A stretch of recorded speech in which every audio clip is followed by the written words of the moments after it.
Hello everyone, welcome back to my channel Living with Meow. In today's video, I'll tell you that how to write a research proposal. So if you're someone who's looking for PhD admission, so we know that a research proposal is going to decide that either we get admission or not. So अगर आप एक ऐसे aspirant हैं जो आगे अभी PhD admission को देख रहे हैं, ठीक है, सो रिसर्च प्रपोजल आपके लिए बहुत ही इंपॉर्टेंट चीज़ है, बिकॉज रिसर्च प्रपोजल एक ऐसी चीज़ है जो कि आप डिसाइड करेगी आपका एडमिशन होगा या नहीं होगा, because at the time of the interview the committee will only see कि आपका रिसर्च प्रपोजल कैसा है. सो आज मैं आपको बताऊंगी कि आप रिसर्च प्रपोजल होता क्या है, आप कैसे उसे अच्छा बनाएं, and everything you need to know about the research proposal. So I hope that this video will be helpful to you. तो लास्ट तक देखना because I have covered all the topics. And okay, let's start today's video. So to start from that, what is a research proposal? So research proposal is basically a detailed plan or a blueprint of your intended study. So आप जो भी study future में करना चाहते हैं या अपनी PhD में लेके आना चाहते हैं, उसका blueprint है. मतलब उसमें आपने सब बताया होगा कि आपने कैसे चीज़ें स्टार्ट करनी है, आपने ये टॉपिक क्यों चूज़ करा है, आपने सिस्टमैटिकली आपसे कैसे कैसे करेंगे, what is the procedure you gonna follow. So वो आपका पूरा एक एक्चुअली स्टडी का एक फ्रेमवर्क है, ठीक है ना. वो उसको पढ़ने के बाद आपकी जो इंटरव्यूअर है उसको पता चल जाएगा कि ठीक है, ये बच्चा ये आगे कंटिन्यू करना चाहता है. ओके, सो आपकी स्टडी एक्चुअली आपकी मतलब वो रिसर्च वर्क है बेसिकली. तो आपका रिसर्च आपके जो प्रोफेसर्स हैं और जो आपका इंटरव्यू ले रहे हैं उनको समझ में आ जाए, ये एक्चुअली रिसर्च प्रपोजल का ऑब्जेक्टिव होता है. आपकी जो रिसर्च प्रपोजल है बेसिकली उसकी वर्ड लिमिट जो यूजुअली स्टैंडर्ड फॉर्म में होती है should be between 2000 to 3000 words, ठीक है. But yes, as per university चीज़ें चेंज हो सकती है. सो मेक श्योर कि आप किसी यूनिवर्सिटी में स्पेसिफाई कर रहे हैं, आप किसी यूनिवर्सिटी में एडमिशन लेना चाह रहे हैं, अगर उन्होंने यहाँ पे स्पेसिफाई कर रखा है कि इतने वर्ड्स का चाहिए, सो उसी के अकॉर्डिंग करना. But otherwise 2000 to 3000 words are enough, ठीक है, for your research proposal. And your research proposal is basically also the backbone of your research. अगर आपने अपना रिसर्च प्रपोजल अच्छा बनाया है, वो अप्रूव हो जाता है, यू गेट द एडमिशन, तो आप अपने रिसर्च प्रपोजल के थ्रू वो फिल्टर कर सकते हैं कि okay, these are the things जो मैंने हमें मेंशन करी थी, दीज मतलब this is how I thought my study will work, ऐसे मेरी स्टडी काम करेगी. सो वो आपको तभी पता चलता है once you are into research and you start doing it. And second, research proposal from the aspect of admission. Research proposal के थ्रू ही आपका आगे अप्रूवल होता है, आपको परमिशन मिलती है to continue your PhD and it is a way to get admission. See what happens is कि जैसे अब हमारे PhD एडमिशन स्टार्ट होंगे, क्लियर, तो आप अपना रिसर्च प्रपोजल पेश करेंगे, ठीक है, सारी कमेटी के सामने आप लेके आएंगे and you will tell them this is my research proposal, मैं इस चीज़ में स्टडी करना चाहती हूँ या करना चाहता हूँ, and this is how I am planning to do it. So basically that is your research proposal. So if you are someone who is looking for a PhD admission और any UG PG program admission, so I have a platform for you which will be helpful to you for your admission journey, which is College Vidya. So College Vidya is a platform which is offering you a lot of university online programs. It is giving you comparison and they also have a EMI option जो कि आपको help करेगा in your financial journey. They have many other options which will be helpful to you in your academic journey. So right now there's a great news that they have launched a new feature on their website which is the College Vidya subsidy. Now students will be able to receive a subsidy of up to 10,000 once they take admission in any university. So for now, let's explore the website. So there are various UG, PG and other online courses. You can select the course you want, fill up some basic details and then answer a few questions. The AI model will then accordingly list the suitable online university or education providers.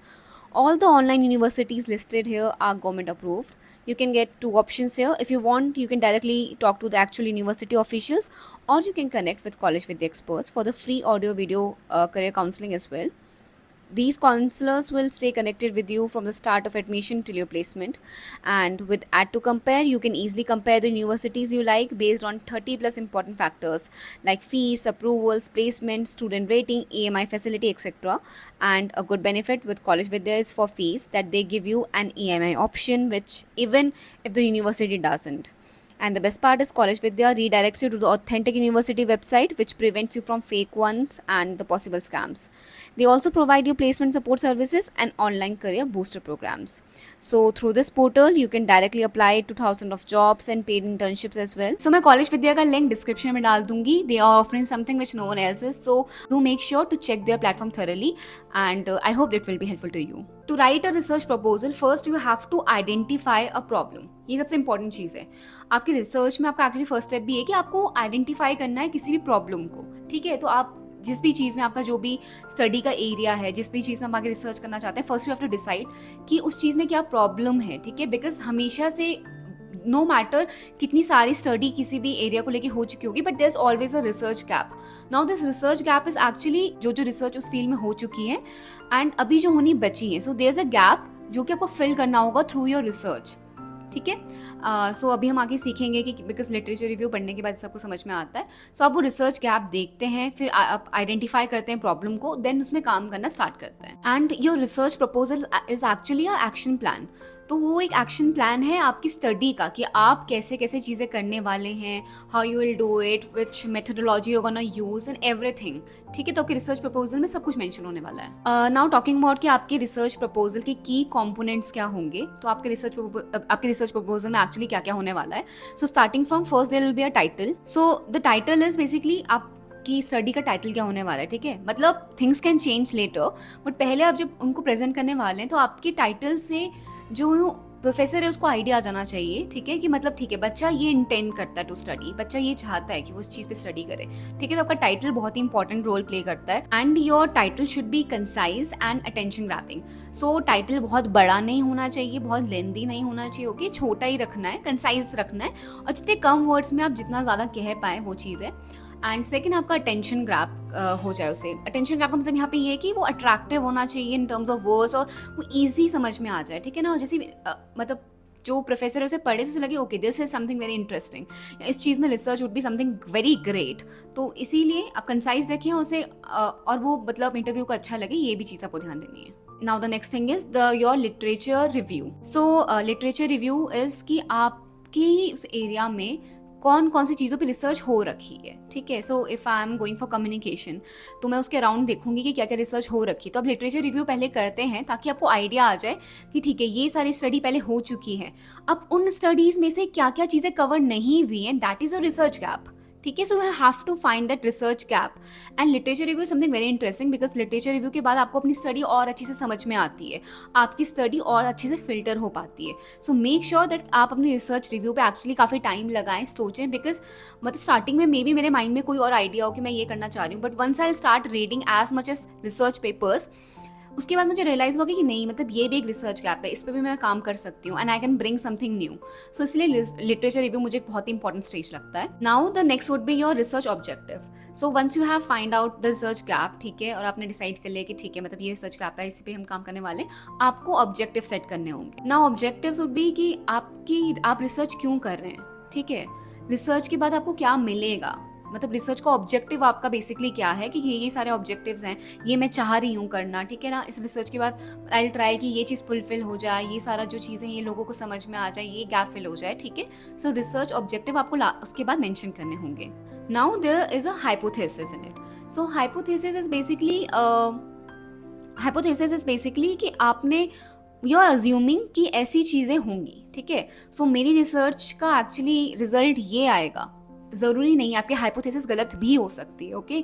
But मतलब this is what I am assuming कि ये मेरा result आने वाला है, ऐसा होगा, this is how I assume, क्योंकि वो आपकी स्टडी को थोड़ा फ्रेमवर्क दे देता है. तो that is something very important कि आपने जब अपनी स्टडी देख ली है एंड यू हैव मतलब आपने रिसर्च लिटरेचर रिव्यू करा होगा तो आपको कुछ आइडिया आया होगा कि ठीक है मतलब ये सारे मेरे रिजल्ट आ सकते हैं. तो हाइपोथेसिस वो आपका एक्चुअली अजम्पशन है जिस पर आप काम करने वाले हैं. Now the next would B research methodology. So methodology में आपने देखना है कि ठीक है ये सारे मेथड्स मैं यूज़ करने वाली हूँ, कि मतलब मेरी स्टडी में मैं ये सारे टूल्स यूज़ करूँगी. ठीक है. रिसर्च क्वेश्चंस मेरे ये होंगे, मैं कौन सी टाइप की पॉपुलेशन लेने वाली हूँ, किस टाइप की मेरी रिसर्च होने वाली है, सब चीज़ें बेसिकली आपके रिसर्च मेथोडोलॉजी में पता चल जानी चाहिए. रिसर्च मेथोडोलॉजी सबसे इंपॉर्टेंट एक्चुअली स्टेप है, क्योंकि इसके बाद इस पे सब कुछ डिसाइड होता है. आपके मेथड्स कौन से होने वाले हैं, क्या चीज़ आप यूज़ करोगे, किस टाइप की आपकी स्टडी है, जो भी आपकी फॉर्मेटिंग होगी इन एवरीथिंग. मतलब रिसर्च मेथोडोलॉजी सबसे इंपॉर्टेंट स्टेज है और सबसे टफ भी है इससे, क्योंकि यहाँ पे आपको डिसाइड करना होता है कि कैसे कैसे आपके स्टेप्स होने वाले हैं, क्या आपका सिस्टमैटिक वे है, कैसे आप चीज़ों को फ्रेम करेंगे. सो आपकी रिसर्च मेथोडोलॉजी से लोगों को समझ में आ जाना चाहिए. आपके रिसर्च मेथोडोलॉजी में आपकी आ जाती है सैम्पलिंग आ गए, आपके टूल्स आ गए, आपके एनालिसिस आ गए, आपके रिसोर्सेज आ गए, टाइम फ्रेम क्या होगा, एथिकल कंसिडरेशंस क्या होंगी, ये सब के सब आपकी रिसर्च मेथोडोलॉजी में मेंशन होने चाहिए. Now after the research methodology comes a data collection. So आपके जब सब कुछ डिसाइड कर लिया है कि ठीक है ऐसे सब चीज़ें करनी है, तो अब आपको डेटा कलेक्ट करना होगा for your research. So data collection में आप कौन सी आपकी टारगेट ऑडियंस है, यूथ है, बड़े हैं, छोटे हैं, किस एज ग्रुप के हैं, विमेन है, मेल है, मतलब और क्या है, तो वो कैटेगरी आप वहाँ पे डिसाइड करते हो, फिर आप डेटा कलेक्ट करते हो. ठीक है, तो डेटा कलेक्शन उसके बाद का एक प्रोसेस है. Now after data collection there is data analysis. Now data analysis में जो आपने डेटा कलेक्ट करा है आपको एनालाइज करेंगे. ठीक है, सो ये one of the last step है कि जहाँ पे आपको बस का एनालिसिस करना होता है.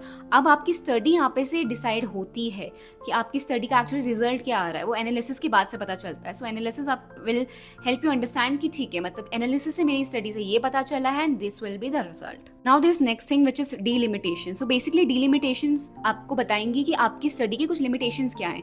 जैसे कि geographical, if I am only covering not region, so वो मेरा डीलिमिटेशन है कि मतलब मैं सिर्फ इस एरिया, इस जियोग्राफिकल एरिया को देख रही हूँ. तो sample size could also be a delimitation कि ये इतना ही मेरा सैम्पल साइज है, शायद से मैं ज़्यादा में करती तो रिजल्ट अलग होता. ठीक है, तो ये सब चीज़ें आपकी स्टडी की डीलिमिटेशन हो सकती हैं जो आपकी एक्चुअली स्टडी को थोड़ा सा लिमिट कर रही है. So now would be your bibliography और रेफरेंसेस. सो बिब्लियोग्राफी और रेफरेंसेस में आप जो भी चीज़ें आपने कहीं से उठाई हैं, ठीक है ना, बुक्स या तो आपने रेफर करी, अपने रिसर्च पेपर जो आप रेफर करेंगे वाइल डूइंग योर रिसर्च, ठीक है, तो आप वहाँ पे रेफर करने वाले हैं. तो आपको नीचे जाके उसे आपको उसको साइट करना होगा. देन आप बताएंगे कि आपने कौन कौन से रिसर्च पेपर्स को रेफर करा है, आपने कौन कौन सी बुक्स पढ़ी अपनी स्टडी के दौरान. बेसिकली आप ऑथर को हमें बताते हैं कि ठीक है मैंने तुमसे ये सब चीज़ें ली हैं. तो वो बिब्लियोग्राफी और रेफरेंसेस बहुत इंपॉर्टेंट है, क्योंकि अगर आप अपनी स्टडी में किसी का काम यूज़ कर रहे हैं और अगर उसको आप वहाँ पे क्रेडिट नहीं देखते तो एक्चुअली प्लेजरिज्म हो जाएगा. So it's very important to give them the credit for your work. तो इसीलिए बिब्लियोग्राफी और रेफरेंसेस में आप वहाँ पे बताते हैं कि ये सारी आपकी स्टडी है, ठीक है ना, आपने इन सब से यहाँ पे पढ़ा है, ये सारी बुक्स आपने रेफर करी हैं. Now I really hope that आपको समझ में आया होगा कि रिसर्च प्रपोजल क्या है एंड आप कैसे कैसे चीज़ें कर सकते हैं, क्या क्या चीज़ें आपको मेंशन करनी है. And okay, so that's it for today's video and I really hope that this was helpful. And because ये PhD सीरीज़ में थोड़ी सी चला रही हूँ, so I make sure कि PhD के आपके जो भी डाउट्स हों वो क्लियर हों. And if you want another video on such topics, so please do let me know. And okay, so I'll see you in my next video. Till then, bye bye, take care.